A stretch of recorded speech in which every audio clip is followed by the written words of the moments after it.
9 tahun tinggal di Samarinda, tapi baru kali ini aku sempat ke Kampung Ketupat ngerasain soto mihun sambil nikmatin view pinggir sungai Mahakam.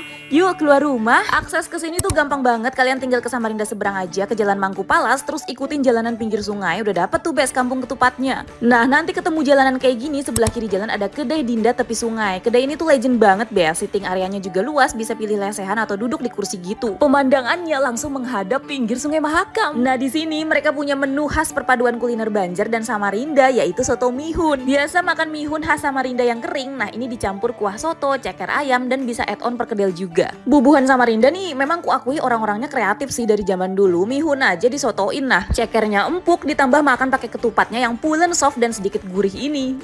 Nah tapi sebelum aku tadi kesini mampir ke minimarket Iwan karena aku kehabisan bon cabe, Bes. Ini tuh andalan kalau makan yang kuah-kuah, aku bawa kemana-mana kalau lagi kulineran. Biasanya aku kalau makan soto gini, aku racik sama kecap dan bon cabenya. Mana bon cabe ini juga pakai bahan-bahan berkualitas tinggi yang enak, tanpa pengawet, kemasannya juga praktis, nggak merubah rasa dan tekstur makanan asli. Kalau pengen sensasi khas cabai rawit yang pedas, rasa makanannya juga makin mantep sampai bikin aku keringetan kalau lagi mukbang. Cobain deh, Bes, kulineran pakai bon cabe ini bisa bikin experience kulineran kamu jadi another level.